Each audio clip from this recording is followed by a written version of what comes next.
Now, my mother and father were sharing an IQ. There's no question about that.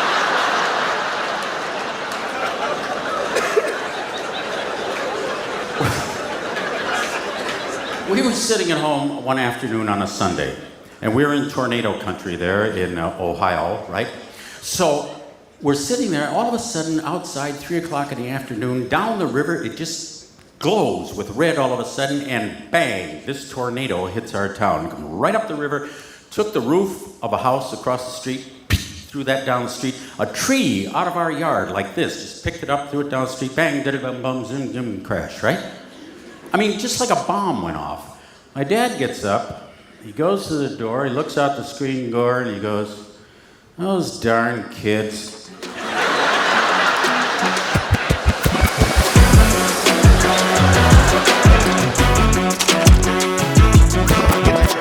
7 years old, there's a dead body in the front. It's a funeral. Nobody explains that to a 7-year-old Michael Jr. I'm thinking that's how they roll. Like every 3 weeks or so, they bring a dead body in as an example or something. And the dude on stage yell at everybody in the audience like they the ones that did it. I remember asking my grandmother, I'm looking for some explanation. I'm like, "Grandma, what happened to the man in the box? What happened to the man in the box?" Her whole explanation was, he in a better place. I'm like, what kind of box did he live in before?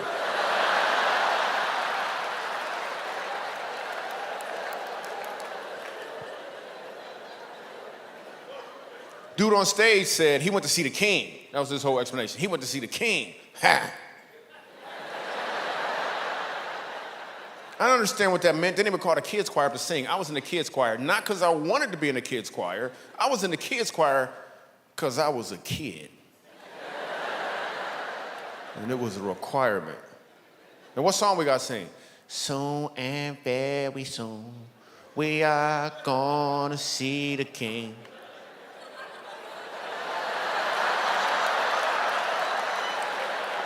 I don't want to see the king. I don't want to see the king.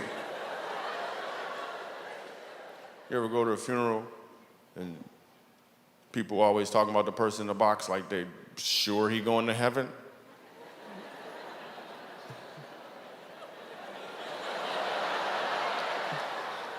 And then they tell you that, and then the people get up there, they always talking about him. And the last thing you know, like the dude stabbed 3 people and he never prayed one time in his life. And all of a sudden, everybody, like, he going to heaven. Like, I'm sure Uncle John is looking down at me right now, and he's a little tears going down his eye. I'm like, he probably looking up at you right now. Listen, that's a sweat bead, is what it is. A sweat bead rolling over.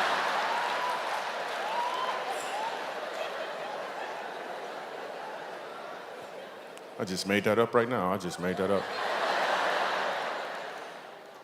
Even as a kid, growing up, we were poor. We weren't even poor, we were po'. We couldn't afford the other letters, man. We had no money. I was actually being sponsored by a family from Haiti. We didn't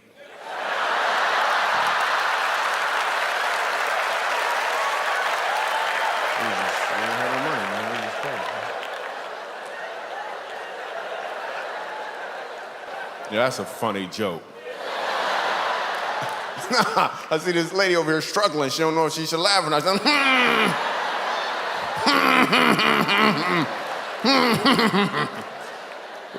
It's okay. You can laugh. You can laugh. I am not right. I have never been right. I never will be right. I have been weird from day one.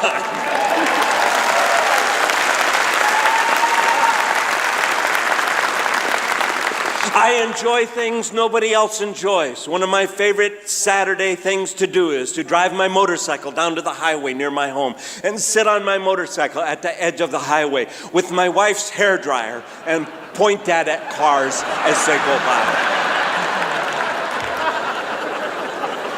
I love the smell of burning rubber. Am I alone? I want to tell you, if you sit on the edge of a highway with a hairdryer on a motorcycle and you point it at cars, people will slam on the brakes. And you can sit there long as you want and just sniff of the rubber.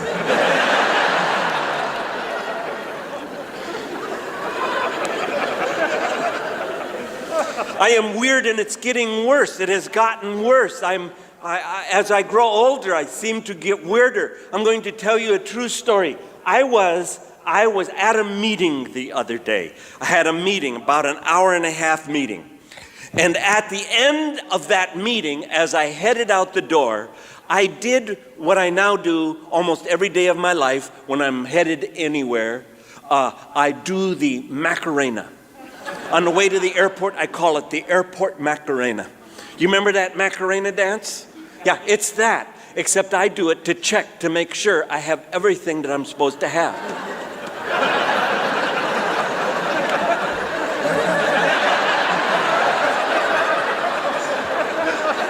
How many do the Macarena? You're just checking. I got my passport, got my keys. Oh, yeah.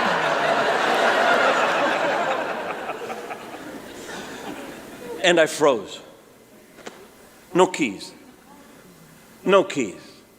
My wife is on me all the time because I grew up in the country in northern Minnesota, and we did not lock doors and we did not take keys out of the car.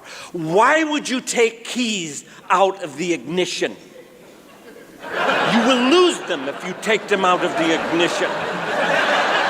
You don't have to look for keys if they're in the ignition. No one ever stole anything. No one ever broke into our house, and so you just kept them in the ignition. And my wife would say to me, "Do not do that." Now I have left the keys in the ignition, and I am afraid that she might find out. And so I make my way out of this building, and I know exactly where we came in. I know exactly where the car is supposed to be. I walked out and it was gone. My car had been stolen. Now I was in big trouble. So I picked up the phone. My first call was to the police. I said, "I was in a meeting and I am afraid I left my keys in the car, but you need to come. My car has been stolen. I want my car back. Would you please come?" And I gave them the address and said, "Will you come here?" And then I hung up the phone and I called my wife. And I didn't hang it up like that because it was a cell phone.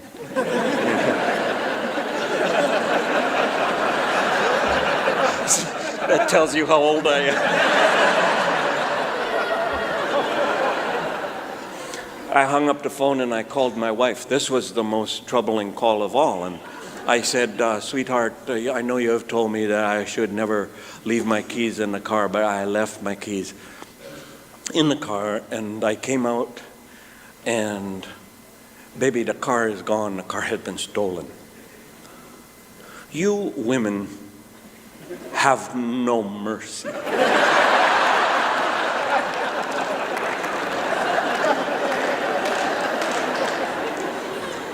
There was a long pause. I said, "Are you there?"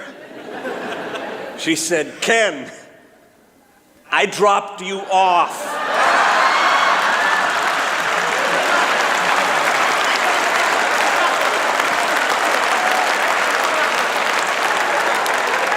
That's a true story.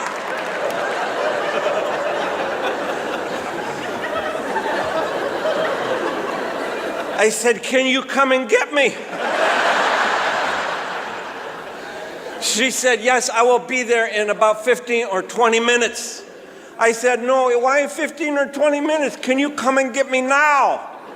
She said, "I will be there in just a little while." I said, "Why just a little while?" She said, "I have to convince this policeman that I have not stolen your car."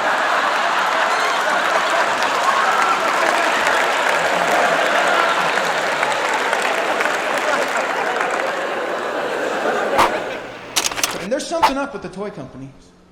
I don't think the toy companies like children. Have you tried to open a toy lately? I bought my daughter a stuffed animal, was strapped to that box like it was going to the electric chair. Like tape and twisty ties and barbed wire and a guard tower. Hey, Dad, I want to play with my dolly. Honey, apparently your dolly's on death row.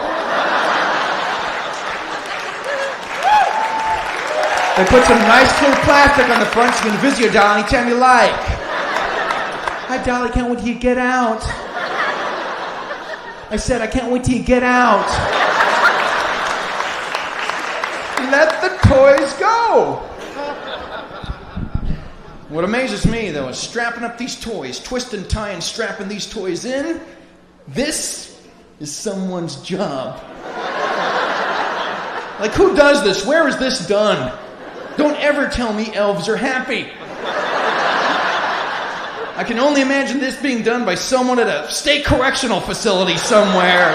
If I'm not going anywhere, you're not going anywhere.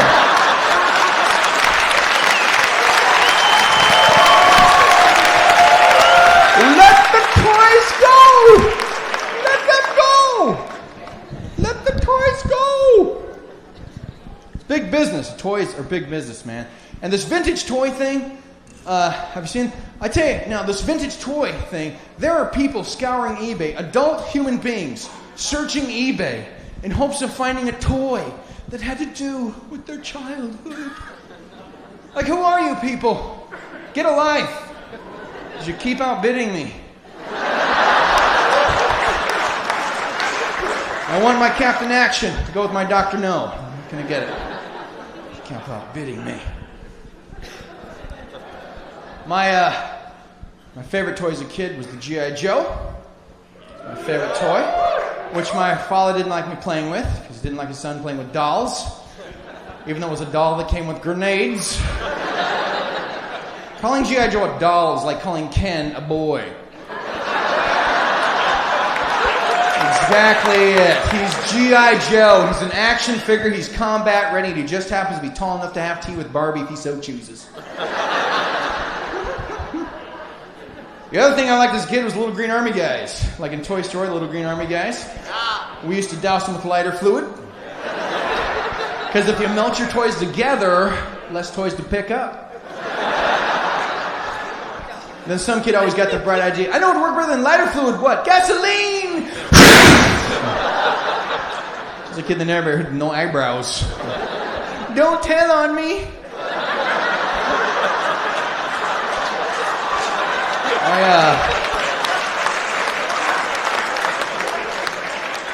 I think your lack of expression would tell on you. The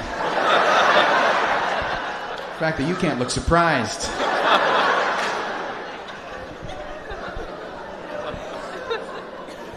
I remember I was about 4 or 5 years old. All I wanted for Christmas was the G.I. Joe Foot Locker. So Foot Locker had a little place for your G.I. Joe, had little compartments for all his equipment. It was like an army man's purse. Like that was. Mom said I had to wait till Christmas, so I had to figure out a substitute toy until I got my actual Foot Locker. My mom just happened to have this big white purse, large enough to fit my G.I. Joe, with all kinds of compartments. I asked her if I could use that. Mothers don't know any better. So there I am, waltzing around the house. This big white purse. And my dad walks in. Hey, what's with the purse? That's for my G.I. Joe. Come here, son, I want to teach you a trick with lighter fluid. You want to get rid of a child's toy, just make a game out of it. My daughter plays with toys that have names like My Little Pony, Strawberry Shortcake, Hello Kitty. That's the name of a toy, Hello Kitty. It cracks me. How do you play that? Hello Kitty, game's over. Woo, that was fun. Woo. Hello Kitty. A name like that, my daughter will never enjoy the smell of burning plastic. Right now. Unless she has a little brother, then it'll be like, goodbye, kitty. Strawberry shortcake flambe. My melted pony. My little puddle. I guess I was kind of born into comedy. People always say, where did you get your sense of humor from, or where did you, acquire all that attitude about life? When I was born, they had me christened, but I had been ill from the time I was born till about 4 months. So when I was christened, I was already 4 months old. So they took me to the church. My mother and father and all the relatives and everything were standing around. They placed me on the altar, right? And the priest, and they were all praying. And now, being 4 months old, I was rather active. So while they were all praying, I had fallen off the altar. So after the prayers and everything, the priest looked up and he said, and my dad looked up and he said, "He's risen." The priest said, "No, he's fallen." Now, my dad was Irish, and as you know, the Irish drink a bit. I think we know that. Hey, of course you'd know that. That's true. As a matter of fact, I was 12 years old before I found out that all brown paper bags didn't have a bottle of Seagram's in it. I just assumed that it did, you know. But my dad, being Irish, you could not tell him he was wrong. They are the most stubborn people in the world. And here's what happened one time. This is the God's truth, and I wouldn't say that being in here without it being.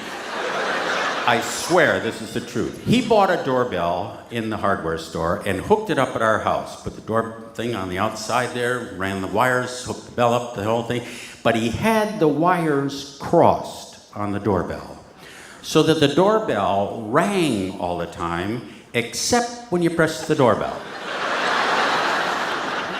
So we'd sit there night after night going,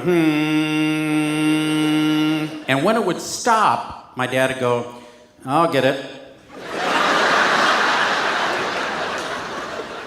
Now, my mother and father were sharing an IQ. There's no question about that.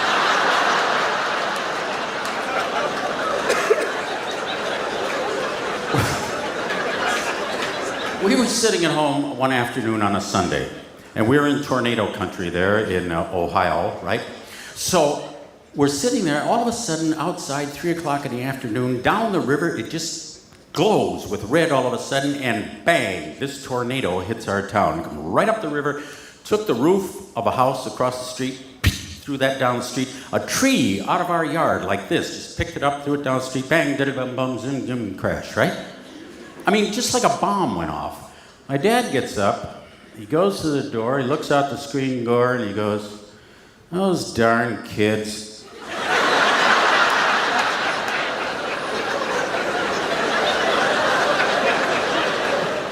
We also, my son made him a cuckoo clock once, my grandfather, or their grandfather and grandmother, and the cuckoo was bothering my mother at night, so she told my dad, "Stop the cuckoo clock," right? So rather than, tie those cones together and so it wouldn't go up and down and everything, my dad scotch taped the door shut of the cuckoo clock.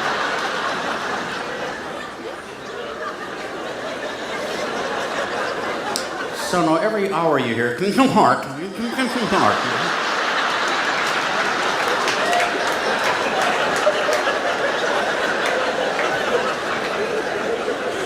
And to this day, I'm telling you, I have the clock at home, I swear. And you can take the tape off, look in there, and here's this bird. Miserable life.